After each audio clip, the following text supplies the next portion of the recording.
大家好，我係志同香港嘅審計主管合夥人吳家剛 Steve， 好開心可以通過聲音同大家傾下香港喺企業出海浪潮入邊嘅獨特角色，同埋我自己喺志同呢20幾年親眼見證嘅雙城故事同埋跨境實戰。平時工作之餘，我有一樣堅持咗好多年嘅嗜好，就係踢波。我成日代表志同香港足球隊去參加業界嘅比賽。大家成日話商場如戰場，但係喺我眼中，企業出海跨境審計其實就好似踢一場足球聯賽咁，一場波要贏，唔係淨係靠一個明星單打獨鬥，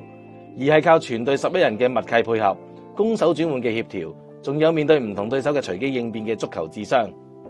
而家內地嘅企業選擇香港做 Go Global 嘅起點時候，我哋志同扮演嘅角色就好似呢一支默契十足、隨時為客戶補位、傳波助攻嘅升級球隊咁。每當有內地企業嘅朋友問我，喂 Steve， 而家出海嘅選擇越嚟越多，點解我哋仲要揀香港做全球化第一站啊？我嘅答案好簡單，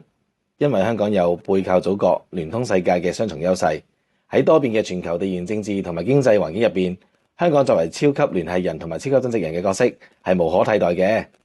首先，香港法治成熟，資金自由流通，香港又有國際接軌嘅普通法法律體系，亦都冇外匯管制。呢樣俾咗出海企業一個好安全、可以預測嘅營商環境，無論係做國際化嘅部署，定係跨國併購，都可以好有底氣。喺不確定性成為常態嘅而家，呢種確定性本身就係稀缺資源。其次係獨特嘅文化同埋國際視野。喺香港，我哋習慣咗兩文三語，呢度嘅專業人才既可以深度理解內地嘅商業邏輯，又可以無縫對接國際規則同埋海外客戶。絕對係最完美嘅溝通橋樑啊！最後就梗係頂尖嘅專業服務生態圈，呢度有世界一流嘅投資銀行、法律顧問，當然仲有我哋志同咁樣嘅會計審計同風險管理公司，可以俾到企業提供全方位嘅專業保障。更深一層嚟講，香港幫到手嘅唔單止係融資，而係透過整個上市同監管過程，提升企業管治水平同埋透明度，令佢哋真正同國際標準接軌，呢個增值過程就係所謂超級增值嘅意義。近年嚟，國家政策持續釋放紅利，大力推動兩地資本市場嘅深化合作，呢個無疑為內地企業去香港上市吹嚟咗一股好強勁嘅東風。有兩個政策動向，我建議大家要特別留意。第一，惠港措施持續走深走實。中國證監會積極推動深化兩地資本市場協同發展嘅合作措施，喺境外上市備案管理跨部門協調機制嘅推動之下，各個部門政策銜接得更緊密，為企業提供咗更透明、更高效同埋可預期嘅監管環境。第二，先 A 後 H 嘅綠色通道，香港證監會同港交所優化咗上市審批嘅流程，新政策將審批嘅時間由之前超過100個工作日，大幅縮短到60個工作日以內。如果係市值達到100億港元以上優質嘅 A 股企業，最快甚至30個工作日就可以完成第一輪嘅審核。呢啲措施精準解決咗企業上市時間成本高、市場窗口期難把握嘅痛點，令香港成為全球最高效、最具吸引力嘅企業境外資本市場運作平台。講到兩地融合同埋跨境合作，我自己其實就係一個好生動嘅例子。2003年，我大學畢業之後就加入咗志同。2005年，公司推出咗員工去內地交換計劃。當時內地經濟正在起飛，我憑住一股直覺，覺得內地市場潛力好大，於是就決定隻身去上海。啱啱到上海嗰陣，面對完全唔同嘅工作同生活環境，講真，確實係好有挑戰嘅。好似作客踢波咁，你要好快適應新草皮同埋對手嘅防守節奏。但係我好快就俾嗰度嘅蓬勃朝氣、高效又國際化嘅工作節奏吸引咗。喺上海嘅工作經歷，唔單止大大提升咗我普通話嘅水平，更重要嘅呢係我深度融入咗當地嘅文化，明白咗內地企業嘅商業邏輯、財務痛點同埋佢哋出海嘅雄心。翻轉頭睇翻喺志同嘅23年，我由一個基層嘅審計員，一步一步做到合夥人，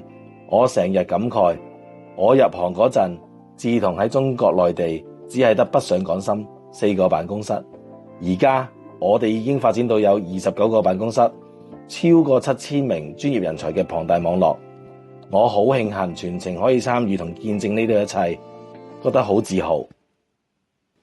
2019年我調返香港，呢幾年喺國家政策嘅推動下，我哋香港辦公室嘅業務重心明顯轉向咗跨境審計同埋資本市場。內地背景嘅客戶越嚟越多，我哋唔單止接咗更多本地嘅上市業務，仲成功攞咗好多以往由4大做緊嘅項目。呢個時候，我當年累積嘅雙城工作經驗就派上用場啦。踢波嘅人都知，一個好嘅中場球員一定要有極佳嘅大局觀，既可以睇到後防嘅危機，又可以精準預判到前鋒嘅跑位。喺跨境嘅審計入邊，我扮演嘅正係呢一個中場角色。我可以用內地客戶最熟悉嘅語言同埋邏輯，同佢哋解釋香港複雜嘅合規要求，同時又可以企喺香港同國際投資者嘅角度去解讀內地企業嘅業務優勢、成長邏輯同埋價值潛力。呢樣就係我哋跨境一體化最真實嘅體現。喺實際嘅審計同大型併購項目入邊，我哋呢種全國一所同埋跨境一體化嘅優勢發揮咗好大嘅作用。我想同大家分享一個好自豪嘅經典案例，就係寧德時代 A+H 股上市同埋之後嘅2次融資。全球動力電池龍頭寧德時代嘅 A+H 股上市項目，當年係香港市場集資規模最大嘅 IPO。喺呢個項目入邊，我哋福州辦公室同香港團隊高效聯動，